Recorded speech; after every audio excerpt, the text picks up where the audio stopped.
I threw out all your stuff. You don't need that tacky furniture anyway, right? That was the first thing my sister said to me when I came back home, after setting foot in my hometown for the first time in 6 months. My name is Tracy, and I'm 35 years old. I work as a marketing manager at a major American tech company. 6 months ago, I finally achieved one of my lifelong dreams. I bought my very own brand new house. But before I even had time to fully enjoy that happiness, my company assigned me to a 6-month post in Singapore. It was an incredible career opportunity. There was no reason to refuse. The only thing that worried me was leaving my brand new home completely empty. After some thought, I decided to talk to my mother about it and eventually gave her a spare key, just in case. You're always so responsible, Tracy. Don't worry about the house. Just focus on your work.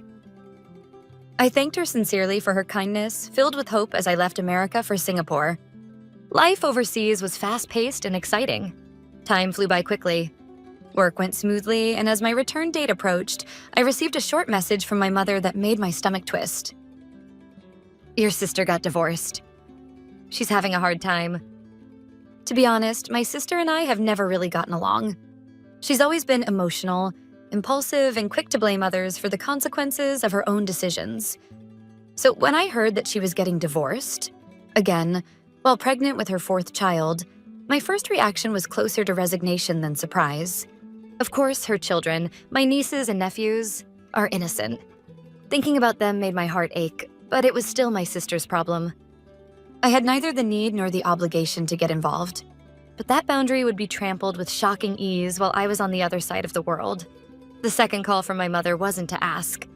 It was to inform me. Your sister had nowhere to go, so I decided to let her stay in your house for a while. Her voice was cheerful, almost proud, as if she had made some brilliant discovery. Wait, what? In my house? You can't just decide that on your own. My protest didn't move her at all. What are you talking about? I have the spare key and you're not even there. You're sisters. It's only natural to help each other in times of need. It might sound reasonable on the surface, but in reality, it was moral blackmail. A demand that I sacrifice my property and privacy for the sake of family. Still, I didn't yet grasp how serious things really were. At worst, I imagined my sister crashing on the living room couch for a while. Knowing my sister's personality, that alone was unbearable. But for now, I had no choice but to endure it. Reality, however, turned out to be far worse than anything I could have imagined. A few days later, a friend from the neighborhood called me on video chat and gave me the first glimpse of the disaster unfolding at my house. Tracy, there's a construction truck parked in front of your place and they're unloading baby furniture. Are you doing some kind of renovation? I felt the blood drain from my face and immediately called my mother. What's going on at my house? What do you mean renovation? Even then, she sounded calm. Oh, that. Your sister's having a baby soon, right? So we decided to turn your bedroom into a nursery. I felt dizzy with rage. My bedroom? That's my house. But my mother said, don't get so worked up over details, and hung up. I came home as fast as I could. The house that was supposed to be the symbol of my success, my personal sanctuary, stood before me. But the moment I opened the front door, the sight that greeted me made me wonder if I had walked into the wrong place. A stroller sat abandoned in the hallway. A diaper bag spilled across the floor, and the air reeked of formula and baby powder. When I opened the living room door, the shock only deepened. The Italian sofa I'd carefully chosen was gone, replaced by scattered toys and crayon drawings smeared across the walls. Panicking, I rushed to the bedroom and froze. What I saw was a nightmare. The walls were painted in blinding hot pink. Cheap star-shaped mobiles dangled from the ceiling, and the floor was covered in animal-patterned playmats. And in the middle of that horror, rocking a baby I didn't even recognize, was none other than my sister. Oh, you're back. That was her first line to me after 6 months. No surprise, no joy. What is this? Why are you here? Where's my furniture? She sighed dramatically, as if I were the one being unreasonable, and repeated the same words she'd greeted me with. I had nowhere to go after the divorce. Mom gave me the key. We're family. It's only natural to help each other, right? Her shamelessness sent my anger skyrocketing. Without another word, I turned around and drove straight to my parents' house to confront them. My father only furrowed his brows in troubled silence, while my mother actually laughed and said, "Oh, Tracy, really? Family helps each other. Your sister's been through so much." They were out of their minds. I turned on my heel and walked straight out, checking myself into a nearby motel. Lying on the cold sheets, I made up my mind in absolute silence. This was no longer something that could be solved by talking. This was a war for everything I had. I barely slept that night. The next morning, I went straight to the local police station. If I explained everything, maybe they could remove my sister for trespassing. A faint hope, but the only one I had left. But the reaction of the middle-aged officer at the reception desk shattered my expectations completely. At first, he at the front desk listened sympathetically. But when he heard that the intruder was my sister and that she'd gotten the key from our mother, his expression shifted to weary indifference. So it's a family matter? I'm sure your sister has her reasons. Rather than escalating this, perhaps it would be best for your family to sit down and talk things through. I could hardly believe what I was hearing. Talk things through? With that absurd family, what is there left to discuss? They are not people who can be reasoned with. My property has been trespassed. I raised my voice, and he repeated his usual line. I'm afraid there's little we can do. Since your mother gave her the key, it would be difficult to prove intent of unlawful entry. This falls under what we call a domestic civil dispute, and police are not authorized to intervene. I'm sorry. His words hit like a verdict, a cold rejection from what I had thought was the last line of defense. As I stepped out of the police station, numb and furious, I felt despair. And beneath it, something stronger. A quiet, burning anger. Society, the law, justice, none of them were on my side. Fine. If the system wouldn't help me, I would fight on my own terms, within the rules, but with my own justice. I pulled out my phone and scrolled through my company's list of legal advisors until I found the name I needed. Robert, a lawyer known for his expertise in real estate disputes. Fortunately, he was able to meet that very afternoon. I organized the timeline of events and went straight to his office. Seeing him in person, not just through a screen, his sharp, steady gaze immediately reassured me. He listened to everything without interrupting. Then, in a calm but firm voice, he said, "The police were right about one thing. This is a civil matter. And in civil law, evidence is everything. Emotions and sympathy hold no weight in court. Tracy, your fight to reclaim your home starts here." His words lit a fire in me. There was no room left for self-pity. I would gather the weapons I needed to win on the battlefield of the courtroom. "Evidence, huh?" I repeated thoughtfully. "But I can't even enter the house freely. How am I supposed to collect it?" Robert smiled faintly, a strategist revealing his first move. "There's a way. You don't need to confront her directly. You just need to strike at the one point where she least expects it. Legally." His plan was as follows. I would tell my sister that I was refinancing my mortgage and that the bank required an official appraisal of the property. It was an entirely plausible excuse, a normal procedure for any homeowner. Since my sister wasn't the owner, she had no legal authority to block the appraisal. And the appraiser, actually a trusted investigator hired by Robert, would conduct a thorough inspection while I accompanied him as the homeowner. The objective? To document every corner of the house in high-definition photos and video, the complete state of the damage. She'll probably resist at first, but if you tell her that obstructing an official bank appraisal could harm her legal standing, she'll have no choice but to agree. He was absolutely right. At first, my sister tried to stall, mumbling something about being busy. But when I told her my lawyer would notify the bank if she refused, she grudgingly consented. A few days later, I stood once again in front of my house, this time with the appraiser beside me. When my sister opened the door, she glanced at me briefly and turned away with a scowl, but I didn't care anymore. Keeping my composure, I followed the investigator inside. He moved methodically through the rooms, clipboard in hand, filming everything with a small but powerful camera. "We'll need to record the condition of each room for valuation purposes," he said in his professional tone. My sister didn't suspect a thing. Every stain on the floor, every crayon mark on the walls, every inch of the master bedroom now drowned in garish pink paint. It was all documented, carefully and thoroughly, under the guise of an official appraisal. As she stood there unaware, I looked at her back and thought quietly to myself, just a few more moves until checkmate. That same afternoon, I went straight to Robert's office. I transferred the videos and photos onto his computer.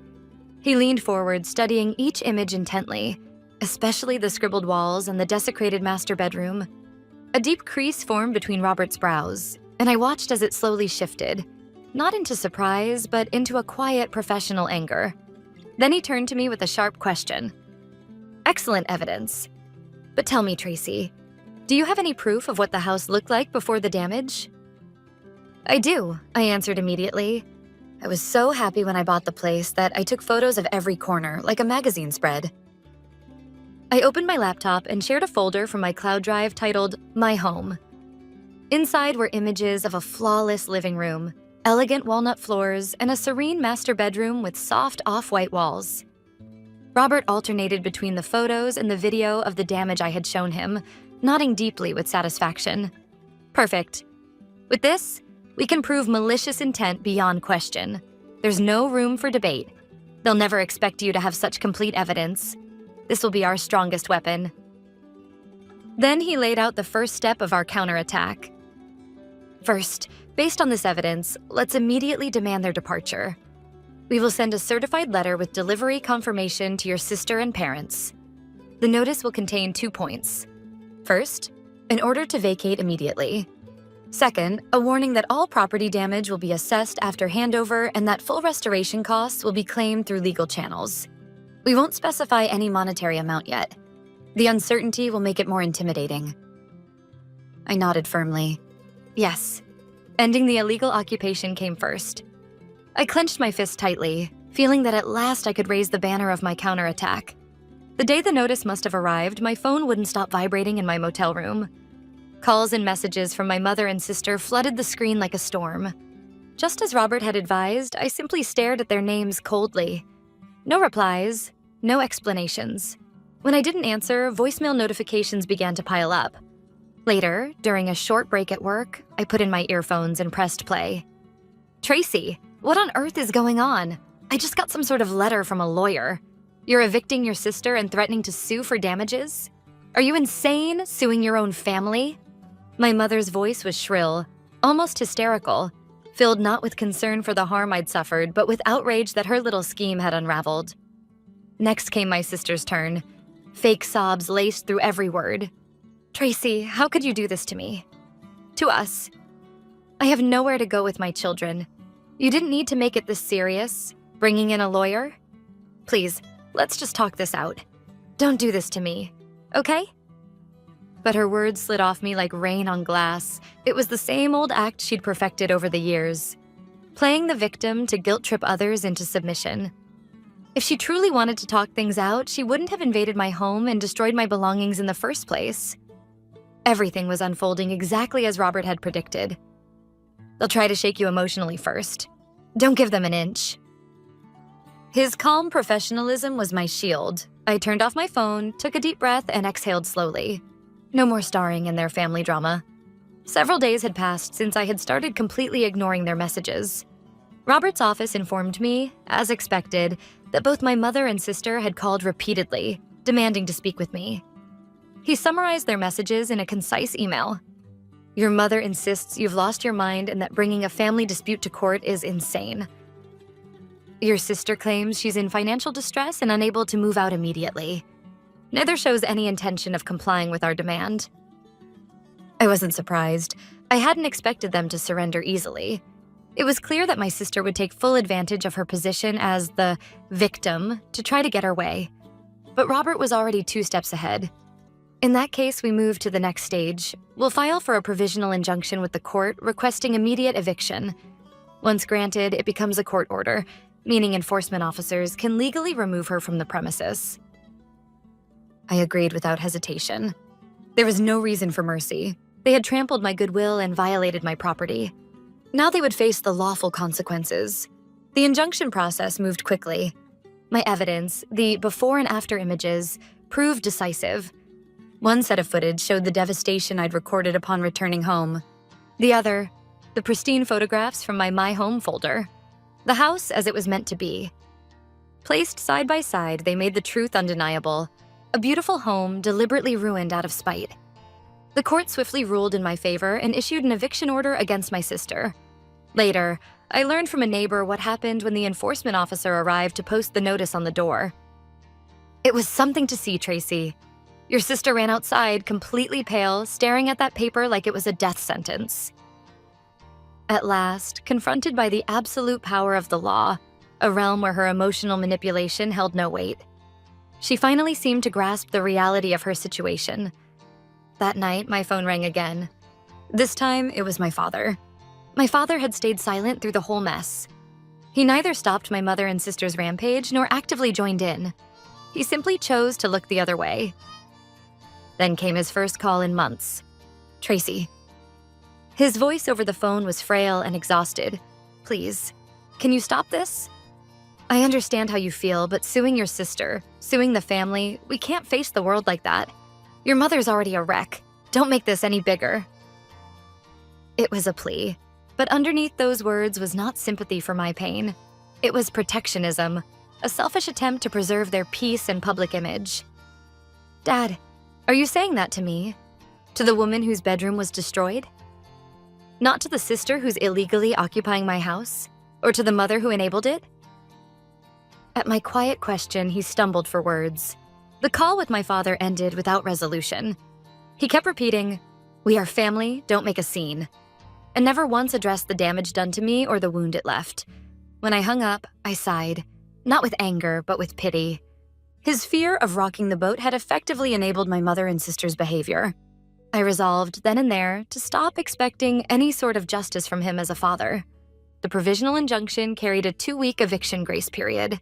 Would my sister leave willingly or fight to the bitter end? I watched the situation from my motel room, holding my breath. According to Robert's updates, my sister scrambled to find a lawyer and tried to mount a defense. But with the evidence stacked so heavily in our favor, their chances were slim. The day before the eviction deadline, I received a message from my sister dripping with hatred.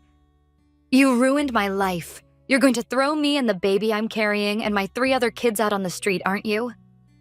You demon. People like you don't deserve a warm home. I hope you freeze and die alone in that huge empty house." Surprisingly, I felt no anger reading it, only a deep pity. Even then, she blamed all her misfortune on me. I forwarded the message straight to Robert without replying, simply titling the email, "Message from my sister, for your records." At noon the next day, the eviction deadline, Robert emailed me a brief note. "Sometime after 11 a.m. today, we confirm that your sister and her children vacated the premises. Congratulations, Tracy. Your home has been returned to you." When I read that line, the taut nerve of stress inside me snapped. But there was no time for sentimentality. Getting the house back was only the start of the real fight. I checked out of the motel immediately and went home. The interior was worse than I'd feared, and seeing it only hardened my resolve. I contacted Robert at once and, under his direction, began final preparations to claim damages. There were the contractor estimates for restoration, and then the inventory I painstakingly compiled. A record of every single item she had thrown away, cross-referenced with the My Home photos as I recalled each piece and its history. The total damages came to a sum large enough to buy a used house in a regional town, an amount my sister could never possibly pay. Robert drafted the final demand letter, documenting the mountain of evidence and the figure. "We will send this to your sister again as a certified letter. Payment deadline, 30 days. If they don't comply, we will file a civil suit immediately. There will be no escape." A few days later, my mother called in a thin, frightened voice. "Tracy, please, I beg you, stop. She can't possibly pay that kind of money. If something gets seized, she won't survive. What about her children? Are you willing to make your nieces and nephews homeless? How can you be so heartless?" Here it was again. They used the children as a shield again. My mother's standard tactic. "Mom, you should have said that before she wrecked my bedroom. You're worried about the wrong people. If you truly cared about those children's futures, you'd stop running from your mistakes and show them a mother who takes responsibility. How can you say such cold things? She's sorry." "People who are truly sorry don't hire lawyers to fight to the end," I shot back.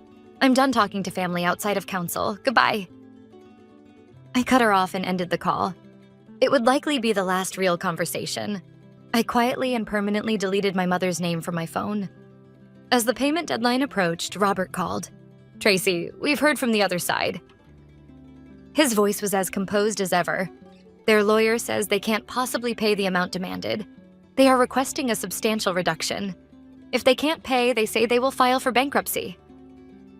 Bankruptcy. It was the lowest, most effective threat she could use. And she was prepared to use it. If she declared bankruptcy, the compensation I might recover could shrink to a negligible amount, or worst case, vanish entirely. For a moment, blood rushed to my head and I nearly lost all strength. After destroying my home and my life, she now intended to hide behind the law, to walk away without consequence. The sheer audacity of it left me speechless. For several seconds, I sat in silence, emotions swirling violently inside me. Anger, disappointment, helplessness. And then, from the chaos, a single, unmistakable answer rose to the surface. "I see," I said, forcing my voice to remain steady. "Then, Robert, please proceed with the lawsuit. I don't care if I never recover a single dollar. What I want is for her actions to be judged in a court of law, publicly, officially. I want the fact that she cannot escape responsibility to be carved into her life in the form of a judgment." After a brief pause, Robert replied, his tone carrying a quiet note of respect. "That's an excellent decision, Tracy. I was going to suggest the same." In truth, the opposing lawyer seemed hesitant. He knows they have no chance of winning. I believe the word bankruptcy was merely a bluff to shake your resolve. If we stand firm and offer no concessions, they'll have no choice but to yield. His words steadied me. This was no longer about money. It was about reclaiming my dignity, my life, my boundaries. I formally instructed Robert to proceed with the lawsuit. Negotiation was over. Now it was up to the court to speak the truth. And I knew this decision would sever whatever fragile ties remained between me and my family. But I felt no regret. The notice that we were moving to litigation reached my sister's lawyer. And just as Robert had predicted, the bankruptcy threat crumbled. A few days later, Robert received a message from my sister's lawyer that could almost be called a complete surrender. They are willing to pay the full amount requested, but since a lump sum payment is difficult, they asked to pay in installments. How would you like to proceed? I paused for a moment to consider Robert's report. I could take them to court, win decisively, and destroy what little reputation they had left. But my goal wasn't to ruin my sister socially. All I ever wanted was to restore my rights, and to make her take responsibility for what she had done. "I'll accept installment payments," I responded, "but on two conditions. First, one of my parents must act as co-guarantor. Second, if she defaults even once, I retain the right to demand the full remaining balance immediately. And I want it all recorded as a notarized public document." It was the final nail, the one that ensured they could never run away again. They accepted the terms. A few weeks later, I sat in Robert's office, signing a mountain of papers. I never saw my sister again. Everything was handled quietly, through our lawyers. And just like that, my long, grueling battle came to an end. I repaired the house without delay. The pink walls of the bedroom were repainted in calm off-white, and the scratches on the floor were restored. Piece by piece, I replaced the lost furniture, this time choosing only what I truly loved, what brought me peace. The house was not only restored, but transformed, closer to the home I had always envisioned. But the family I had lost could never be restored. A year has passed. My sister has made every payment on time, each transfer arriving silently into my account every month. That is now the only remaining thread that connects us. There has been no word from my parents. But recently, a friend from university, looking hesitant yet curious, told me what she had seen. "I ran into your sister and your mother at a discount store," she said. "Your sister looked exhausted. Her clothes were worn out. She was holding the baby and screaming at the other kids as they ran around. And she was yelling at your mom. 'Why don't we have any money? I can't even buy clothes for the children.' Your mother just looked so old, so tired. She kept muttering, 'We have no money left.' None at all. People were staring. It was hard to watch." I listened and felt nothing but stillness. No pity, no triumph. So that's how it is, I thought. She still turns a blind eye to the consequences of her own choices and takes it out on our mother. My sister hasn't changed at all, and my parents, who enabled her for so long, are now paying the price, literally, as her guarantors, sacrificing their own stability in the process. That is the path they chose. My home now stands quiet and peaceful, a fortress of my own. It is both my sanctuary and the proof of the fight I waged to protect my life. Perhaps I traded away the illusion of family to reclaim it, but I have no regrets. This calm, this silence, it is the peace I earned by defending my dignity and my home. Even blood ties have boundaries that must never be crossed. And sometimes, to protect those boundaries, you must choose to fight. In this quiet castle, I will go on living, on my own terms,